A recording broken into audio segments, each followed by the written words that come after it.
Olá, seja muito bem-vindo a mais um evento da Comissão de Educação, juntamente com a Frente Parlamentar de Educação, do nosso Educação em Debate.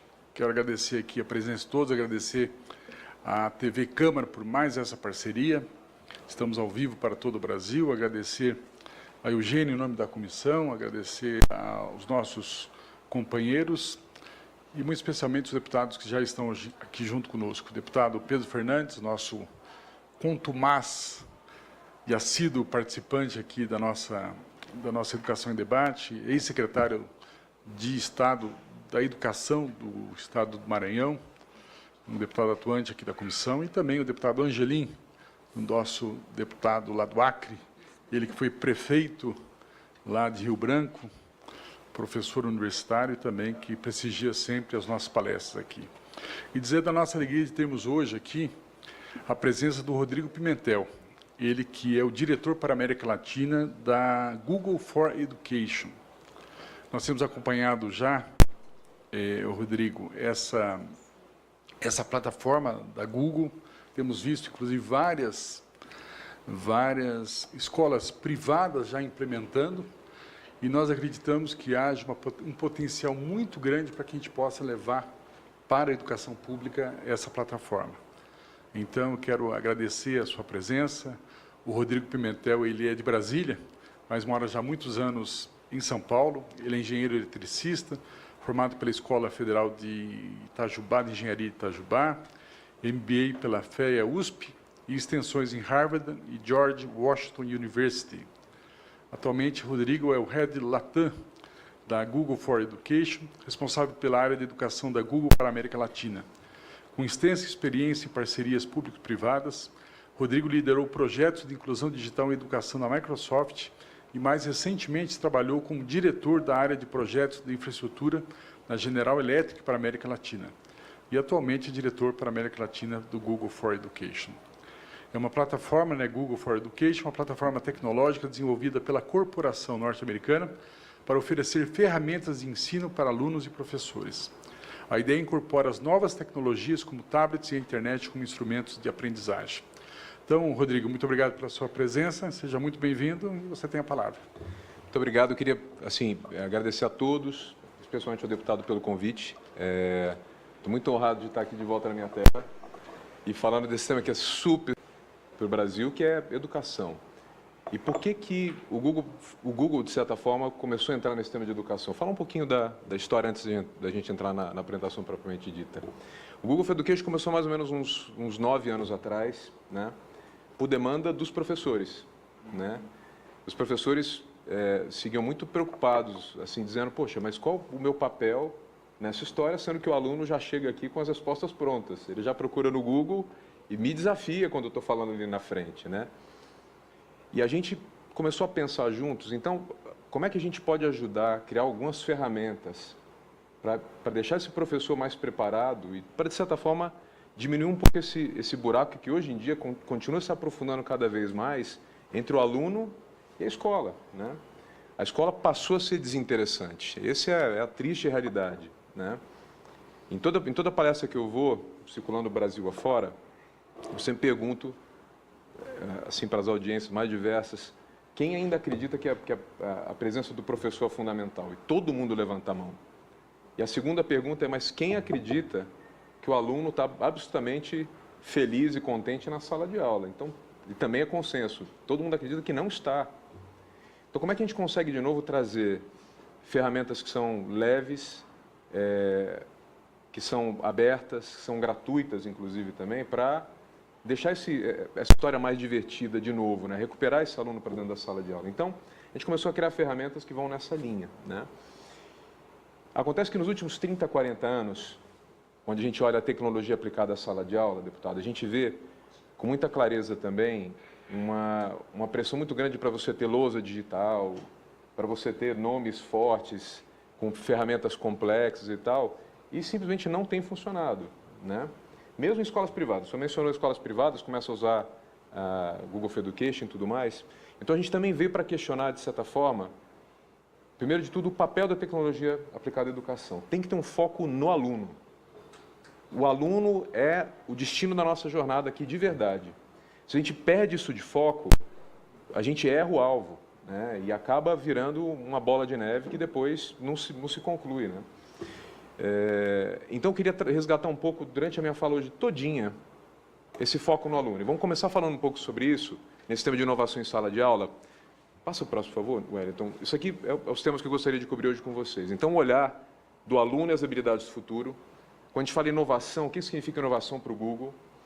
Quando a gente fala inovação na sala de aula, vamos entrar mais a fundo no Google for Education e vamos encerrar com esse poder do já, que, independente do que a gente está falando aqui, todo projeto que a gente conduz, a gente sempre tenta olhar como é que a gente pode criar casos de uso. A gente não está interessado em ver necessariamente, tem Google envolvido, comprou Chromebook, não é isso. Não pode ser isso. Tem que ter um caso de uso, tem que ter um impacto que a gente vai medir juntos lá na ponta. Então, vamos terminar com esse poder do já, lá nos finalmente. Vamos entrar agora um pouco mais no tema do olhar do aluno. Isso aqui é uma pesquisa muito interessante, que foi feita com 152 mil alunos no ano passado, talvez a primeira do estilo, por o Instituto Porvir, que faz parte do Inspirar, ele chama Nossa Escola em Reconstrução. Então, recomendo, assim, fortemente que conheçam essa pesquisa. Não tem nenhuma relação direta com o Google, mas é muito interessante. E tem alguns dados que a gente extraiu que chamam muita atenção, porque você pegou essa perspectiva de alunos, em sua grande medida de ensino público, né? E um pouco da relação que eles veem com a escola, de amor, né? É aquela história, pode não ser perfeita, mas é isso aqui que vai me levar para algum lugar, né? Então, 36% desses alunos, eles querem realizar atividades práticas e resolução de problemas. Então, isso para mim diz que toda tecnologia ou qualquer coisa que eu venha trazer para a sala de aula, para atender a expectativa do aluno, que de novo é o fim da nossa jornada, tem que estar atendendo essa perspectiva. Tem que ter alguma coisa de resolução de problema, porque ele gosta, porque é divertido para ele se sente bem fazendo aquilo.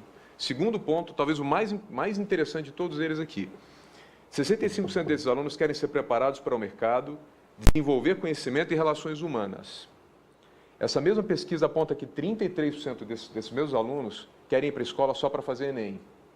Então, é um meio contrassenso na cabeça da gente, aquela história, não, mas o menino tem que ir para a escola para fazer Enem. A grande, esmagadora maioria dos meninos querem ir para a escola para ser preparados como seres humanos. Eles veem que a escola tem que trazer esse papel para eles, né?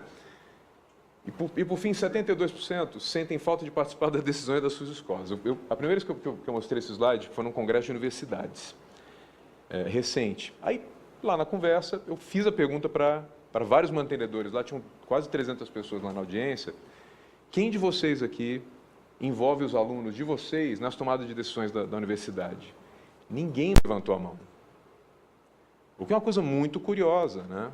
Como é que você pode fazer uma escola ideal, ou universidade, ou enfim, o ângulo que você queira escolher, sem ter a participação efetiva dos alunos, ou mesmo escolas públicas, por que não? Por que é tão absurdo imaginar que o aluno, que é o fim da jornada, enfim, poderia participar desse processo? E mais, 72% se dizem alijados, estão fora do processo. Ninguém pergunta nada para eles, né? Agora vamos dar uma olhada no outro espectro da questão. Aqui a gente está vendo a perspectiva do aluno. O Google, em 2015, a gente fez uma pesquisa com vários presidentes de empresa do mundo todo. E a gente perguntou para eles o que você espera do seu funcionário que está entrando na tua empresa. Qual a expectativa desse presidente de empresa, né? Então, veio uma história muito interessante. Vamos dar uma olhadinha. Aqui é o outro lado da moeda, na perspectiva de quem contrata. Então, 51% dos CEOs, a esmagadora maioria, eles querem, número um, que esses meninos venham com resolução de problemas com a habilidade mais importante. Vocês lembram no slide anterior que a gente fez aquele contraponto que os meninos querem resolver problemas, né? É exatamente isso que as empresas querem. Exatamente o que o Google quer, que todas as empresas, na verdade, querem. Não gente para trazer problema, gente para resolver problemas, certo? 70% desses meninos acreditam que as habilidades do futuro vão crescer, quer dizer, dos presidentes, né, acreditam que as habilidades do futuro vão crescer importantes nos próximos 3 anos. A gente vai mostrar no próximo slide quais são essas habilidades do futuro. Mais e mais, essas habilidades vão ser requeridas pelas empresas, que é a comunicação, trabalho em grupo, o tema de resolução de problemas. E, por fim, aqui, 51% desses presidentes acreditam que a falta dessas habilidades atrapalha a performance das suas empresas. Então, tem um contraponto bem interessante aqui, do que a expectativa do aluno versus o que as empresas estão pedindo hoje. Se voltar ao slide anterior aqui, por favor, Elton, reparem aqui o seguinte, 65% dos alunos querem estar preparados para o mercado, desenvolver conhecimento em relações humanas. E são essas habilidades exatamente que as empresas todas querem ter. E que habilidades são essas? Vamos passar mais um aqui. E clica mais um, por favor, também. Aqui, vamos nos focar nessas 5 iniciais aqui. O imaginário da gente aponta que não.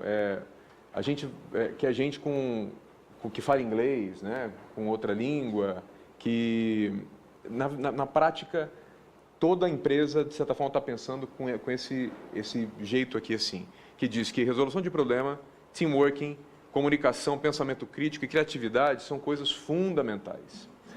Isso de ASE, né, e não importa se você está falando de uma empresa grande como Unilever, uma GE, ou você está falando de empresas menores, isso mais e mais vai ser necessário, né? Então, as escolas têm que trazer esse tema para o centro do debate.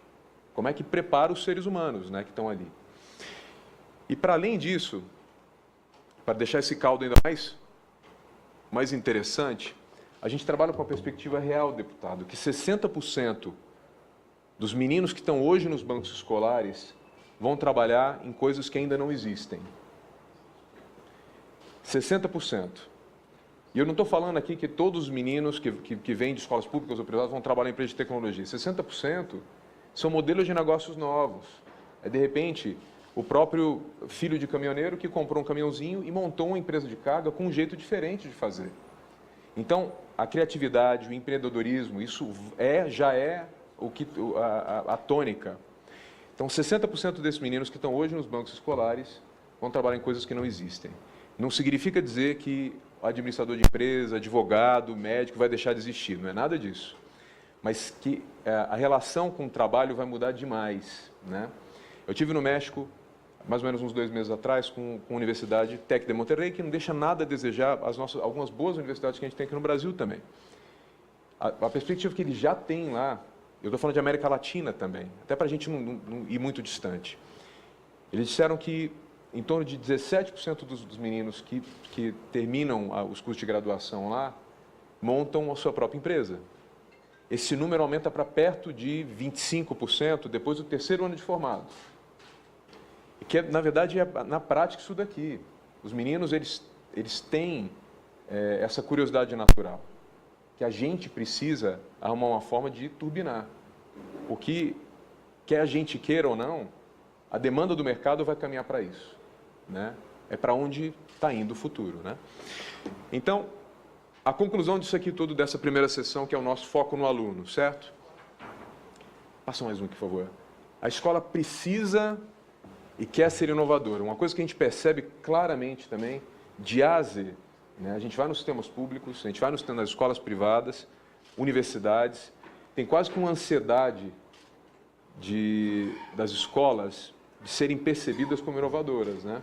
Todo mundo quer ter essa percepção, pô, eu sou inovador, mas não sabem como fazer. Clica mais um aqui, por favor, Elton. A gente segue aqui a conclusão da história, mas não sabem como. E a gente, toda semana, a gente recebe ali no Google uma fotinha de uma escola privada que coloca num outdoor o logo do Google grande para dizer, não, estou sendo inovador e tal, tal. E não é por aí. As ferramentas do Google são totalmente gratuitas. Qualquer sistema de ensino, qualquer escola, qualquer município pode entrar no site do Google, clicar e ter acesso às ferramentas.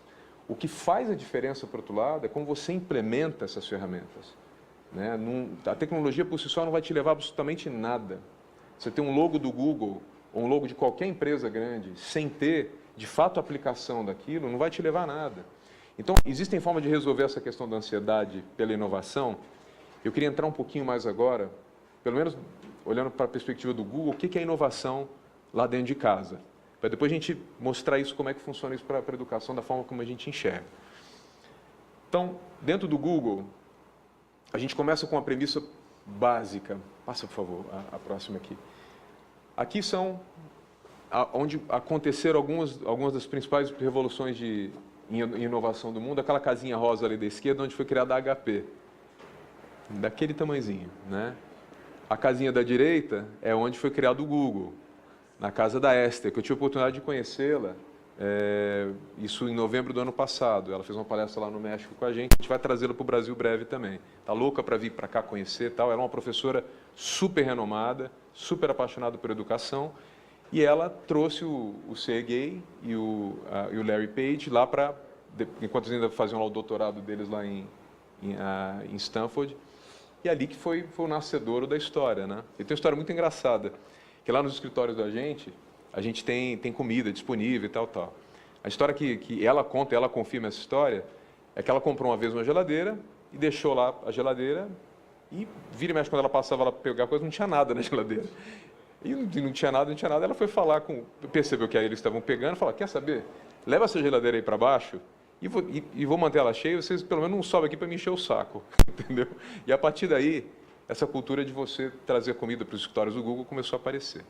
Então, a gente preza muito o nascedouro da inovação. E para a gente, no próximo slide aqui, a gente entende que inovação não se baixa por decreto. Já que a gente está aqui na casa do Legislativo, não se baixa por decreto. Vamos ser inovadores agora na educação do Brasil. Isso não pode ser assim. Você tem que criar, por outro lado, condição para essa inovação se estabelecer, para essa cultura florescer, né? Para ela crescer organicamente. E para a gente entende que tem 3 pilares que a gente trabalha fortemente lá dentro do Google para que a gente veja essa inovação nascer, né? O primeiro deles é foco absoluto e assim indivisível no cliente final. Foco nesse cara, que todo o resto se resolve. Vocês podem ver o seguinte, as ferramentas do Google, quem usa aqui a busca do Google já usou alguma vez na vida? É fácil de usar. É uma página que você pode ver, você pegar de 98, quando foi 97, 90, quando foi colocado o site pela primeira vez, não mudou muito. Você tem escrito Google e aquela barrinha, e só. O acabamento das ferramentas do Google nunca será o mais bonito, mas certamente vai ser o mais eficaz. Vai ser mais eficiente, você vai clicar e é aquilo, e você não precisa navegar muito ou dançar muito em volta, é aquela história. Então, foco no cliente, a liberdade de... Volta um pouquinho aqui. Liberdade para a criação, inclusive para errar, né? Para errar. E depois a história que a gente chama de 10 vezes, que a gente gosta também de pensar grande. O mesmo esforço que você leva para pensar incremental, vamos crescer 2%, 3%, é o mesmo esforço que você leva para você pensar, vamos crescer para 1 bilhão. 1 bilhão de crianças tendo acesso às ferramentas. O esforço é o mesmo. Então, por isso, vamos pensar grande. A gente vai errar, mas como a gente tem liberdade como uma das premissas também, a gente vai errar, mas a gente vai corrigir. E vai acertando. Tá? Vamos entrar em cada uma delas agora em mais detalhe. O foco no cliente. Quando a gente pensa em foco no cliente, isso aqui me chamou muita atenção. Toda quinta-feira a gente tem no Google, em todos os escritórios do mundo, a gente tem um evento que chama Thanks God It's Friday. Graças a Deus é sexta-feira. É feito na quinta-feira, não me perguntem por quê. Virou padrão e é quinta-feira que o negócio roda. E a gente sempre tem os presidentes das organizações todas do mundo participando dessa reunião. E em Mountain View, que é a sede do Google, tem lá os fundadores. Eles toda quinta-feira estão lá. E toda quinta-feira não tem um plenário bonito como esse, mas você tem microfones colocados lá, que as pessoas vão fazer perguntas para os fundadores. E são perguntas duríssimas. Duríssimas. E como parte da história, sempre tem uma área ou outra que traz uma inovação e apresenta lá para a turma, tal. Isso aqui a gente tirou de uma apresentação que foi feita pela equipe de busca, que é onde nasceu o Google, né? O pessoal de Google Search. E o foco no cliente é tão forte que esses caras colocaram no slides deles isso daqui. Se o usuário da ponta não conseguir soletrar, o problema é meu. O problema é nosso, né, da equipe de busca. Se eles não sabem como formar uma pergunta, o problema é nosso. Se eles não sabem que palavras utilizar, o problema é nosso. Se eles não conseguem falar a linguagem, é nosso também. Se não tem conteúdo suficiente na internet, o problema é nosso. E, por fim, se a internet está muito lenta, o problema também é nosso. Então, não tem essa coisa, é do departamento de TI, é do departamento de não sei o que lá, não. O problema é nosso, a gente tem que resolver. Então, esse foco é tão grande que a gente cancela produtos ou deixa de lançar produtos se a coisa não está ótima do ponto de vista do cliente. Então, o foco é absurdo. E, além disso, isso aqui foi uma convenção que eu participei, e eu copiei essa telinha para demonstrar como a equipe de busca leva esse negócio tão a sério.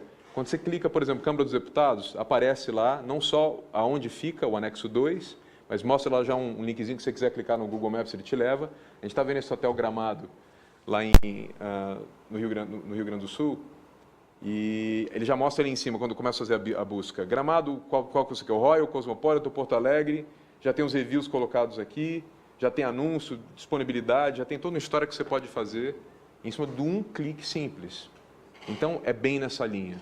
O foco, assim, indivisível no usuário final. Olhando agora para o tema de liberdade. Esse, talvez, é um dos temas mais importantes para a gente, né? Não só ferramentas open source, mas olhando para a cultura da empresa, o tema de liberdade é muito interessante. Deixa eu mostrar um pouco mais. Aqui está escrito, isso muito tradicional lá dentro do Google, estão fazendo uma jornada aqui de cervejas e demos. Então, no final da tarde, marcaram com a turma lá. Vamos falar aqui de alguns produtos, esse projeto Game, Jogo da Vida, Trivipédia. Então, coloca lá, tá, quem quiser chegar, chega, senta, participa, sai, faz remotamente. Esse tema da cultura da liberdade, que vai para além dos espaços, é um troço muito importante lá dentro do Google. A gente vive isso também muito forte. Além disso, quem aqui conhece o Google Glass? Foi um sucesso, né? Não. Foi um fracasso. Mas depende do ângulo que você vê. Depende do ângulo que você vê. Gerou patentes super legais para o Google. E o que eu queria mostrar nesse slide aqui, que é muito legal, é a evolução do Google Glass desde o comecinho dele lá. Ali naquela primeira foto, não dá para ver, mas o cara está com um notebook nas costas dele ali. É um notebook pendurado nas costas com óculos padrão, um negócio todo feião. O segundo aqui, ele meteu um celular aqui assim, meteu um silver tape e vamos que vamos. O terceiro, ele já começou a fazer mais integrado dentro de um óculos. Isso em espaço de meses, pessoal. Então, até chegar esse último protótipo aqui, você vê que nem a barba dele ficou mais branca, nem ficou mais careca também. O processo foi relativamente rápido, ele teve liberdade para fazer essas iterações de mudança e de melhoria bem rapidamente, né? Então, isso aqui é um exemplo bem claro de como é que a gente cria essas coisas lá. Dentro do Google tem também muito forte a cultura do 20%. Isso é real. Cada um que trabalha lá pode usar 20% do seu tempo para abraçar um outro projeto qualquer.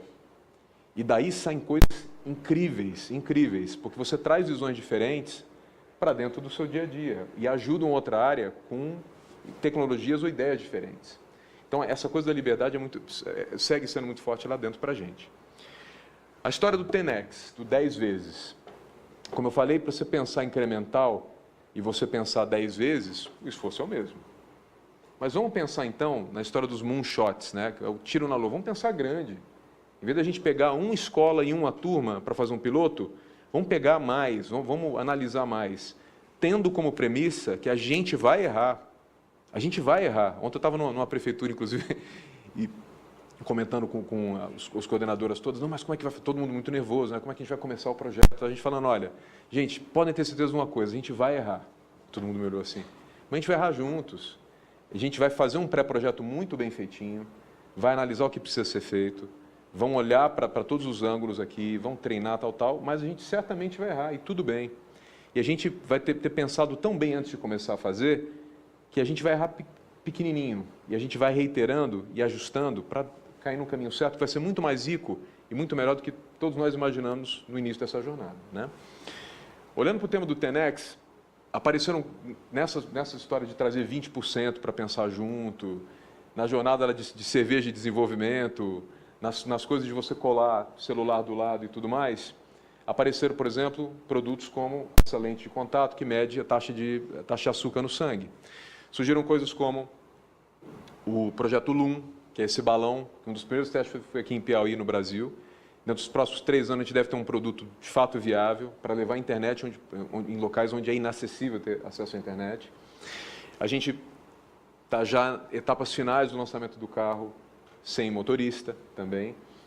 Tudo começou com essas histórias. Pô, vamos desafiar alguns grandes problemas que existem? Em vez de a gente ficar, talvez, nos problemas pequenininhos, vamos desafiar o tema de acesso à internet. Vamos desafiar esse tema da gente ter que dar picada todo dia para ver como é que está a taxa de sangue. Vamos desafiar o problema imenso que existe de acidentes e mortes em trânsito. Vamos desafiar essas coisas para a gente tentar achar soluções, né? E essa versão que eu acho muito legal, é mais compacta do carrinho. E a gente tem coisas, por exemplo, como o Google Earth. Essa última versão que foi lançada do Google Earth, para quem não conhece, recomendo darem uma olhadinha, que é muito legal. Que a gente consegue ter essa versão 3D das grandes cidades do mundo. Então, recomendo vocês darem uma olhadinha nela também. E, por fim, vamos agora mudar exatamente esse tema de inovação, mas vamos traduzir ele para como a gente entende isso na sala de aula, né? Que é o nosso foco aqui da frente, né? Se a gente tem foco no cliente final, liberdade e TENEX, a única coisa que muda aqui é que esse cliente final, na verdade, passa a ser, clica mais uma vez, o aluno e professor, certo? Que tem que ser, de novo, o centro da nossa jornada. Então, tudo que a gente criou em termos de tecnologia, a gente vai falar um pouquinho mais aqui, foi feito para ajudar essas duas figuras dentro da sala de aula, tá? E todo o resto vai se resolver. Olhando para o foco no aluno e professor, a gente tem aqui... A próxima, por favor. Antes de tudo, uma premissa básica, que a tecnologia do passado não ajuda para onde a escola do futuro precisa ir, né? Então, a gente entende que esses modelos que trazem custo de manutenção alto, vírus, atualização lenta, softwares complexos, dificuldade de gestão e alto custo de aquisição, não servem a educação bem. É isso que tem acontecido nos últimos 30, 40 anos, né? De tecnologia sendo empurrada goela abaixo, sem ter uma preocupação em você, de fato, sentar, entender o problema, pegar pedaços e partes da tecnologia que se aplicam para aquele momento, naquela fase, e seguir dali para frente com um projeto de impacto com caso de uso, né? Então, isso daqui é só uma premissa básica da forma como a gente acha que não deve ser feito um projeto de tecnologia aplicado à educação. E nessa linha, a gente tem a primeira parte dos produtos da gente. A gente divide talvez em 3 partes o que a gente entrega para as escolas, né? Essa primeira parte aqui é totalmente gratuita, que é o que a gente chama de G Suite para educação, né? Alguns de vocês conhecem esses produtos aqui, Gmail, Drive, Docs, enfim. São os mesmos produtos que a gente tem para toda a massa de gente que usa produtos do Google. A diferença quando a gente fala de G Suite para educação, são produtos que não têm publicidade, zero retenção de dados por parte do Google, a gente não faz nada disso. Quem fica sendo os donos dos dados são as redes de ensino, são as escolas, né, que dali podem trabalhar isso da forma que melhor lhe convier. Então, a gente tem até essa diferença muito básica. E tem uma coisa muito interessante também. Quando a gente fala dos apps do Google, o Drive, propriamente dito, ele é infinito para as escolas. Então, geralmente quando a gente fala isso, todo mundo pergunta, infinito quanto? Não, é infinito mesmo. Então, tem universidades já que colocam todos os vídeos de ensino à distância, em vez de colocar em computadores que podem dar falha e tal, coloca dentro do Drive. E é infinito, tem teras e teras e teras de informação lá dentro. Então, os alunos podem guardar as informações deles todinhas lá dentro do Drive da escola. As escolas podem fazer isso também. Para além dos apps, a gente tem também o que a gente chama de Classroom, que é o Google Sala de Aula, que é um app que foi desenvolvido por professores. A gente tem dentro do grupo de desenvolvedores do Google também professores, o que é muito legal. Esse cara traz a perspectiva da sala de aula também. Então, em vez de a gente ter aqueles Moodles ou os LMS super complexos com 700 mil funções que ninguém usa, o Google Sala de Aula ele faz 10 coisas. Talvez não mais do que 10, mas faz super bem. Que é o professor poder mandar tarefa para o aluno, receber a tarefa do aluno, colocar os alunos para compartilharem, ele coloca a sala de aula, deixa elas prontinhas, todo o conteúdo lá dentro. Professores podem compartilhar essas informações de um jeito leve, fácil.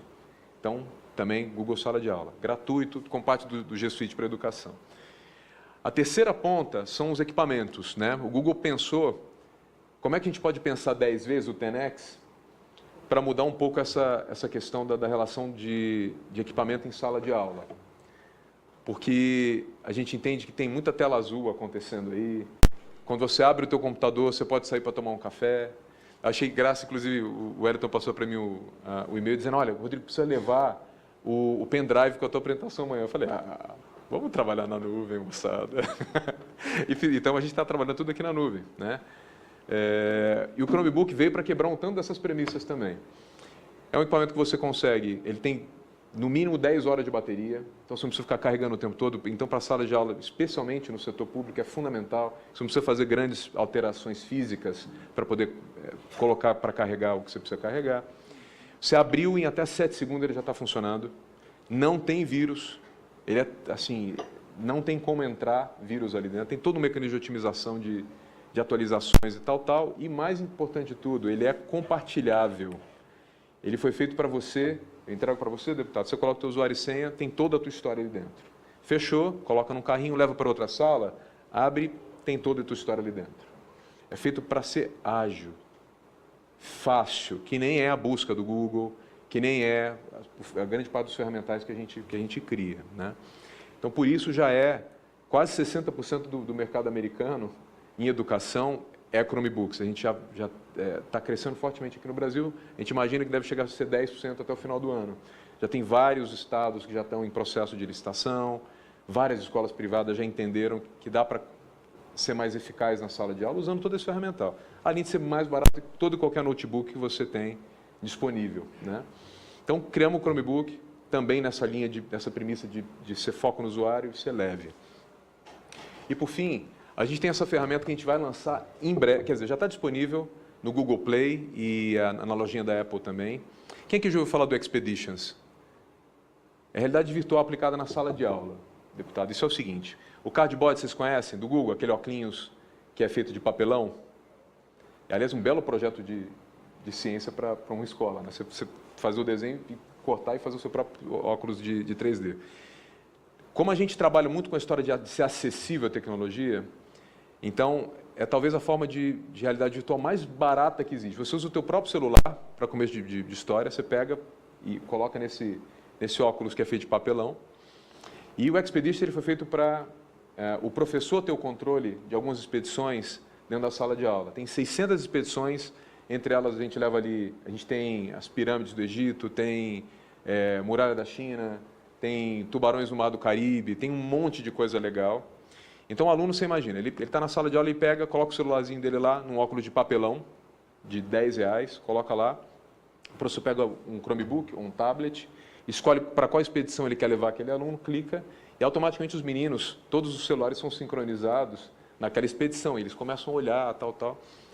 E o professor tem total controle daquilo. Ó, vamos parar a expedição agora, ele para, e vão agora voltar para a sala de aula, de acordo com o plano de aula que eu criei aqui.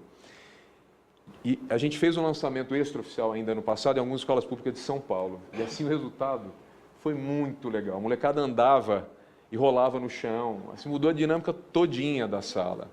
Muito legal. De novo, a história de você trazer diversão para a sala de aula, de um jeito acessível, barato e tal. A gente está fazendo as primeiras traduções de Expedition para português agora. A gente deve lançar em breve. Então, vamos ter essa conversa depois, que a gente vai querer lançar também no setor público.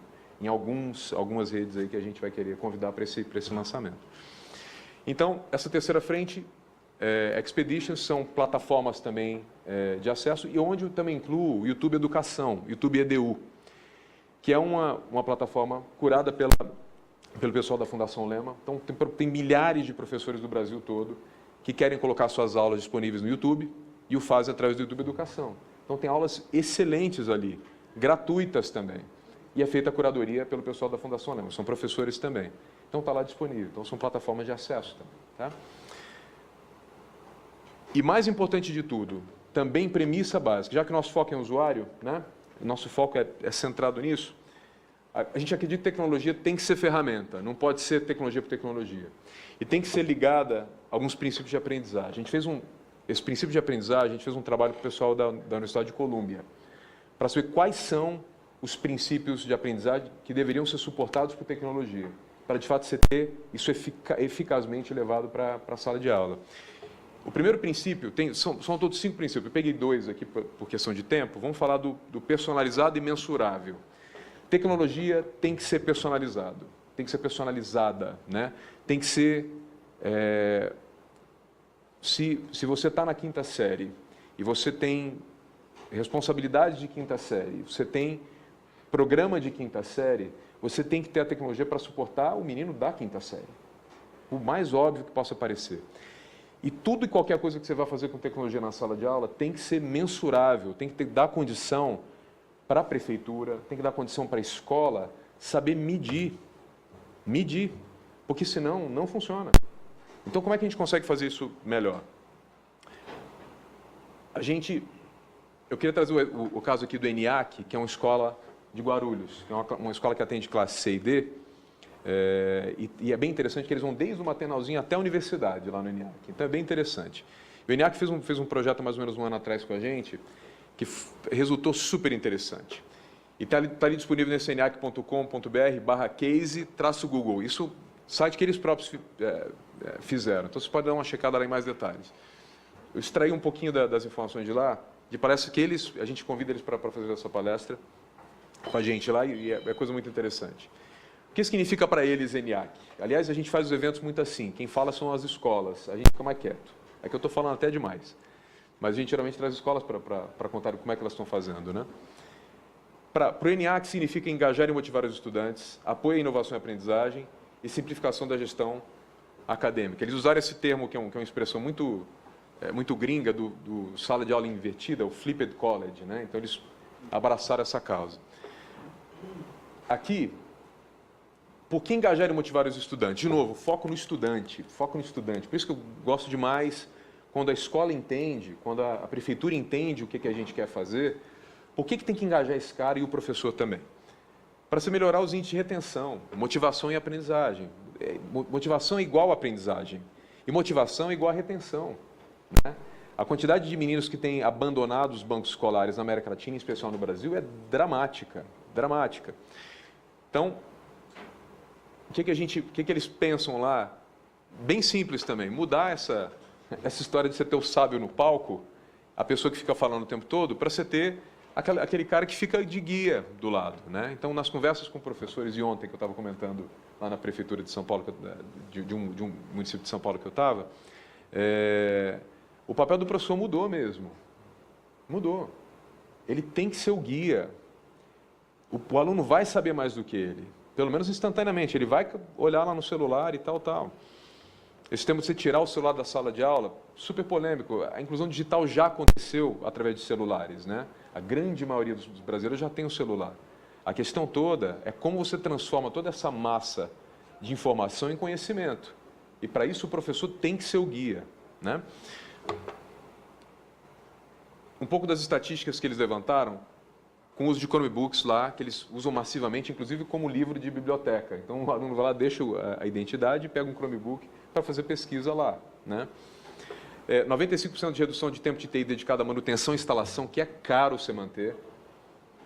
As prefeituras e escolas que usam a tecnologia do passado gastam muito dinheiro em manutenção, em licenças, não sei o que lá. Então, 95% de redução de tempo dedicado à manutenção. 70% de redução de tempo de TI dedicado a suporte técnico também. A vida ficou muito mais fácil. Você consegue gerenciar, por exemplo, os Chromebooks centralmente. Para 1 ou para 1 milhão de equipamentos, você consegue determinar as políticas de uso. Se eu quero que os meninos do terceiro ano, do médio, não acessem Facebook, por exemplo, ou qualquer outro tipo de site, você clica lá, fecha aquela política. Se eu quero que os meninos do terceiro ano não tenham acesso à câmera que tem no Chromebook, eu fecho aquela política. É tudo muito mais fácil, através de cliques, e você determina aquela política de uso. O pessoal do ENIAC economizou R$220 mil com infraestrutura e servidores e R$120 mil anuais com licenças, né? Para além disso, eles economizaram 3 milhões em construção de novos laboratórios. Como a escola estava crescendo muito, e mais alunos querendo entrar, falou, a gente precisa então expandir laboratório. Eles fizeram o caminho contrário. Não, na verdade, eles expandiram novas salas, né? Eles fizeram o caminho contrário. Vamos acabar com os laboratórios de informática? Acabar. E a gente vai trazer o laboratório de informática para dentro da sala. Coloca um carrinho, já que o Chromebook é totalmente compartilhável, leva o laboratório para dentro da sala. E vamos usar os laboratórios de informática para fazer sala de aula. Então, eles economizaram R$3 milhões nesse movimento simples, né? De trazer nova sala de aula para onde antes era laboratório. E 68% de economia na compra de máquinas para o laboratório também, que passou a ser um instrumento de sala, né? Em vez de você ter que trazer o menino para a informática, isso não existe. Não existe mais informática, né? Com celular em especial, já está na vida dos meninos. Então, vamos trazer isso para a dinâmica da sala. Facilita para o professor, inclusive. Não precisa mover os alunos, tal. Leva para lá o carrinho, né? Segundo princípio de aprendizagem que a gente vai falar aqui é o colaborativo e diverso. A aprendizagem é um processo colaborativo e social. E a gente também, de novo naquela linha, da gente ter interação, da gente ter todo mundo desafiando problemas juntos, o melhor problema, a melhor resolução de problema é aquela que você faz em conjunto, certo? Certo? Então, tem que ser colaborativo e tem que ser diverso. A tecnologia tem que estar disponível e, da mesma forma, para a escola top, a Graded School lá de São Paulo, tem que estar disponível também para as escolas menorzinhas, no sertão do Ceará, sem demérito ou mérito para ninguém. Tem que ser a mesma tecnologia. É para isso que a gente olha. Tem que estar acessível, tem que ter forma de você chegar com essa tecnologia para ajudar de formas distintas, em graus de maturidade distintos, essas escolas, essas redes. Então, peguei o caso aqui da UNIT, Universidade de Tiradentes.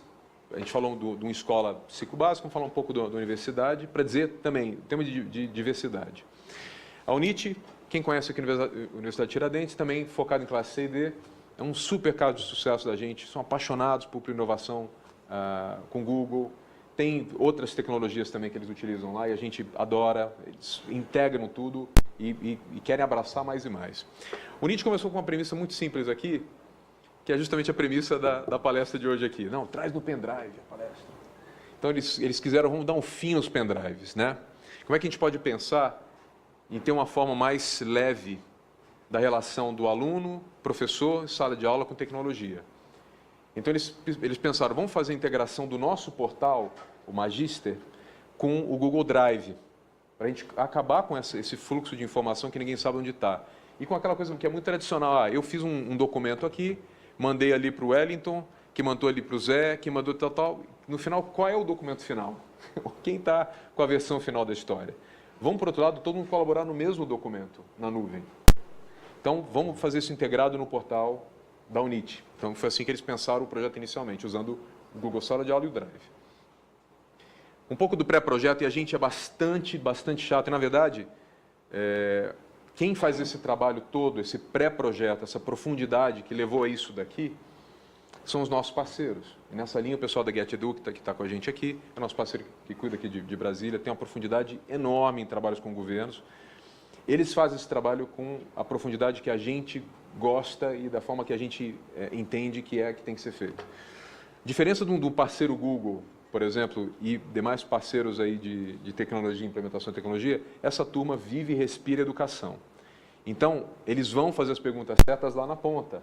Então, para chegar à conclusão, nesse pré-projeto que você tem que fazer uma jornada pedagógica e trabalhar em paralelo, integração Google for Education, integração Chromebooks, seguir para a integração dos projetos e começando tudo aqui ligado ao portal, o Magister, esse pré-projeto todo foi pensado em conjunto com o parceiro que fez essa execução.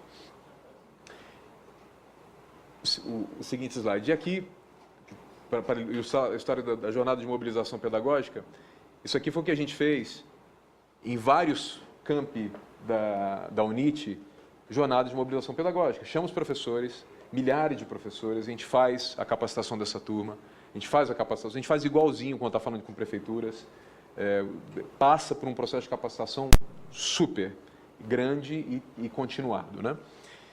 Na sequência, um pouco das estatísticas, já que a gente adora estatística também, eles tinham a expectativa de fazer um piloto para 600 alunos, mas pensaram 10 vezes. E fizeram questão de quando foram fazer a apresentação para a gente, falar, olha, virou 10 vezes, Rodrigo, virou um projeto 10X.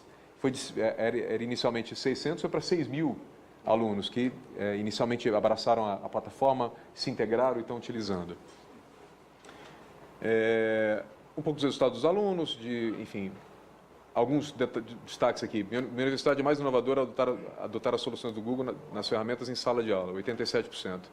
Esse 87% eu gosto de destacar porque eles não só pegaram e começaram a usar o nosso logo nas histórias deles, eles integraram o que eles já tinham lá. Outras tecnologias, inclusive, e as nossas também. Então, a percepção de inovação da UNIT, do ponto de vista do aluno, o reconhecimento do aluno e do professor, disparou. Falou, pô, a gente é mais inovador trabalhando como a gente está trabalhando agora. Isso é fundamental e fundamentalmente diferente também. É diferente de você colocar só o logo e dizer que agora eu estou com o Google ou estou com A, B ou C, né? O tema de liberdade. Aqui a gente acredita muito nessa premissa, que você tem que iniciar a aprendizagem a qualquer lugar, a qualquer momento, independente do orçamento. E o tema de orçamento no Brasil hoje está super complicado para todo mundo, em virtude da crise que nós estamos vivendo, em municípios, em estados, no governo federal. Existe uma questão que tem que se questionar cada centavo que você vai de fato utilizar, certo? Alguém aqui discorda dessa afirmação? Tem que questionar, tem que usar certo. E para isso, a tecnologia que funciona para a escola top tem que ser a mesma tecnologia que está disponível para a escola pública, escola mais simples, tem que ser a mesma. E os resultados, a gente tem que ter expectativas altas sobre os resultados também. Aqui, a gente tem alguns exemplos de escolas também do espectro mais diverso, quando a gente fala desse tema da liberdade, que decidiram fazer uma sala de aula, uma sala de aula de inovação, né? A sala de aula, de certa forma, meio Google, usando cores do Google. Eu vi isso na prefeitura que eu estava ontem, foi muito legal. Eles não só redesenharam a Secretaria da Educação, colocando um monte de cor Google no meio da história e tal, porque gostam mesmo, como estão levando essa ideia para alguma sala de aula mesmo. Alguns espaços, ou praças, ou, enfim, espaços que são abertos, que desafiam o senso comum de uma sala de aula, né? Aqui tem um colégio feito pela própria Getty aqui no Distrito Federal, que é o CCI, e fizeram uma sala de aula, um espaço diferente para a turma colaborar. Você vê aqui que a turma parece que está apinhada, sem fazer nada, eles estão estudando. Cada um com seu Chromebookzinho, com a sua história. O Colégio Rio Branco também é com outro parceiro da gente. Tem o Mater Dei. Você repara que essa sala que eles fizeram lá no Mater Dei em São Paulo, nem parede ela tem. Não tem cadeira também. Nesse tipo de sala, o aluno ele não atrasa para chegar na aula, ele não pede tanto para ir no banheiro, ele fica lá. Ele conta as horas para chegar, para ter aquela história diferente, que tira ele um pouco daquele universo. E não precisa de investimento de milhões nem nada, dá para fazer isso de uma forma muito simples. E vou trazer mais alguns exemplos de forma simples de fazer. A UNIT fez esse que chama de Learning Space, pegou uma sala de aula, inverteu a posição das cadeiras, colocou um mobiliário relativamente simples e criou isso daqui com cores diferentes, os meninos lá utilizando seus Chromebooks, usando as ferramentas. Curioso que você pode ver também, o professor não está lá na frente, porque não tem lá na frente. O professor está caminhando junto. Ele vai ver como é que está a colaboração, como é que está acontecendo a tarefa que foi passada, né? É uma outra dinâmica de liberdade. Então, a gente tem aqui Anglo, Univates, que é mais um exemplo aqui até de universidade também. A gente falou do ENIAC, isso aqui é o que eles chamam de ARAPA, Ambiente de Aprendizagem do ENIAC, que eles pensaram diferente. Vamos pegar também um dos espaços que era de laboratório, meter um monte de mesa grandona e deixa os meninos sentarem, deixa eles se organizarem. Você repara ali também, no próximo slide, de novo a figura aqui do guia. O professor ou o tutor dando volta. Alguém tem uma questão, vai lá, ajuda, de um jeito diferente, né? E, de novo, o pensamento do TENEX. O que é TENEX em educação? Vamos falar um pouquinho do impacto dessas ferramentas que são gratuitas que a gente lançou. Quando se fala do G Suite para educação, mais de 70 milhões de usuários já utilizam. 50% dos estados do Brasil já têm acesso às ferramentas do Google, né? Não necessariamente estão usando da melhor forma, mas, de novo, não precisa nem perguntar para mim, Rodrigo, eu posso usar? Você entra no site e tem acesso às ferramentas. Tem estados, por outro lado, e municípios que estão fazendo coisas muito legais, de realmente, de fato, tirar o máximo da ferramenta, com um parceiro da gente, trabalhando, de fato, o que precisa ser feito naquele determinado município. Google Classroom, 20 milhões de usuários. Expeditions, que eu comentei de realidade virtual, já tem mais de 2 milhões de estudantes utilizando. Chromebooks, mais de 20 milhões de equipamentos no mundo. E a plataforma de nuvem do Google, com mais de 1 bilhão de pessoas já utilizando também. Esse é o crescimento de Chromebooks nos Estados Unidos. Começou em 2012, já é praticamente 60% do mercado americano. A gente deve chegar a algo com 10% do mercado brasileiro esse ano com Chromebooks também. Aqui, a gente lançou esse programa para ajudar as escolas a pensar um pouco 10 vezes, deputado. A gente criou esse programa de escola de referência. Tem já algumas escolas de referência privadas que já se tornaram escolas de referências Google. E, para isso, você, de fato, tem que ter projetos que são balizados, que são feitos com profundidade, para terem reconhecimento do Google que, sim, merecem uma escola de referência. Então, esse troféuzinho e o certificado, a gente já tem premiado algumas escolas privadas. A gente tem municípios, e fica o convite aqui, que estão já caminhando nesse sentido também. Querem ser os primeiros municípios de referência a fazer um projeto com o Google for Education. E, de novo, não é usar o logo. Para a gente dar essa certificação, significa que o município entendeu que está trabalhando em conjunto, está usando não só as ferramentas, mas está integrado no dia a dia deles. E a gente já tem alguns bons candidatos aí, a estados e municípios, para ganhar o troféuzinho de escola de referência. Para encerrar, o tema do poder do já. Aqui tem... Passa mais um, por favor. Esse 50% eu queria trazer a atenção dos senhores deputados e do pessoal que está olhando para a gente aí na televisão. 50%, de acordo com o dado do BID, é a quantidade, em média, olhando para a América Latina, incluindo o Brasil, de meninos que desistem da educação antes de concluir o ensino médio. Essa estatística ela varia, né? Tem alguns estados menos ou mais, mas os números são dramáticos. E de acordo com os dados do BID, do Banco Interamericano, tem duas razões para isso. A primeira razão é que o menino ele já não acompanha, desde o fundamental, já não entende direito o que está acontecendo na sala de aula, é um crescente de ansiedade, chega em determinado ponto que ele está perdido ali dentro, ele não consegue caminhar. Então ele desiste, né? E tem um segundo lado, a segunda faceta que talvez é mais triste ainda, são aqueles que desistem para pegar, de repente, eu vou desistir desse negócio, não vai me levar para lugar nenhum, e vou pegar um subemprego, uma coisa que me dê R$100, que eu vou tomar minha cerveja e tal, e tudo certo, né? Vocês devem ter visto aquela reportagem que saiu em vários jornais, daquelas cheias que tiveram na Alagoas, daquela menininha, para aqueles que não viram, teve uma menininha que começou a água subir na casa dela, a avó dela falou, pega o que mais foi importante para você aqui e corre, porque está subindo a água. Ela subiu numa porta, num pedaço de madeira, e foi abraçada com a mochilinha dela, com os livros dos escolares. Ela foi entrevistada depois, e ela falou com todas as palavras, eu não vou a lugar nenhum sem educação. Né? Para mim é o mais importante. Né? Então, o poder do já, que eu invoco aqui de certa forma, é a gente se responsabilizar de certa forma por isso daqui. Você lembra daquela história que eu comentei da busca, do time de busca lá do Google? Se o usuário não consegue escrever a pergunta certa, se não sabe usar as palavras certas, a responsabilidade é minha. A minha responsabilidade como Google é fazer melhor, é trazer esse encantamento para a sala de aula de novo. Para isso a gente precisa estar junto com vocês aqui, para isso poder, de fato, essa estatística ser virada. E não precisa ir muito longe. Vou trazer outro exemplo de ontem, nessa conversa que eu estava tendo com uma das prefeituras no estado de São Paulo. Tinha uma professora, a gente falando de tudo isso daqui, e ela me trouxe o seguinte ponto. Rodrigo, você está me dizendo que 60% dos meninos vão trabalhar, que estão nas escolas, vão trabalhar em coisas que não existem? Acontece que os meninos que estão nas minhas escolas, eles são filhos de caminhoneiro, são filhos de lavadeiras e tal. Pera lá, você está me dizendo então o quê? Que esses meninos não têm condição de criar ou de ou aspirar muito mais? Você está cortando na fonte, então, uma possibilidade, né? E não tem nada de mal em seguir a mesma profissão do pai ou da mãe, é um orgulho, mas eu quero que ele pense diferente, que ele faça talvez melhor, talvez ele seja o dono da empresa de caminhão, em vez de simplesmente apenas só o caminhoneiro, dele pensar diferente, ele tem condição. Se a gente parte da premissa que somos derrotados, derrotados seremos. A gente tem que trazer esse pensamento 10 vezes para a nossa educação. E não adianta ficar pensando, mas a culpa é do ensino fundamental, a culpa é do médio, a culpa é da política. Não interessa. A responsabilidade é nossa. E a gente tem que agir já.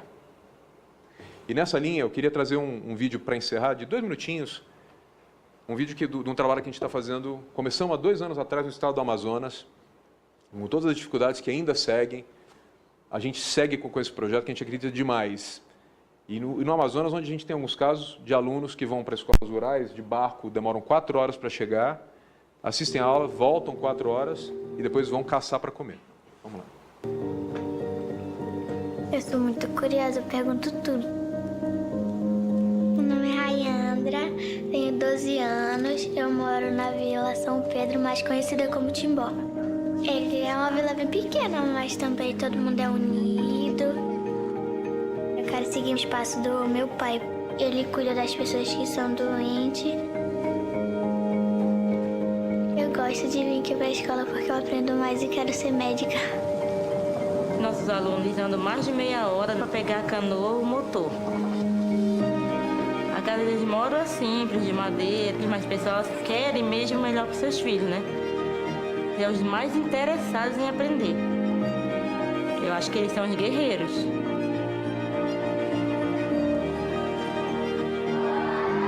No ano passado, a gente recebeu esse Chromebooks, né? Mas foi muito bom para o nosso aprendizado. Quando foi introduzido o computador para eles, ficaram muito entusiasmadas. Vocês sabem quem foi a primeira médica mulher do Brasil? É interessante que a gente pode mexer no tradutor, ver quem foi que inventou a primeira vacina, o primeiro avião, a primeira bicicleta. O Amazônia Conectada vai trazer melhoria na formação do cidadão. As comunidades elas vão ficar mais informadas e atualizadas. Quando eu virar uma médica, eu vou voltar pro Timbó e vou ajudar todo mundo. Porque eu acho que é muito bonito cuidar das pessoas. Obrigado.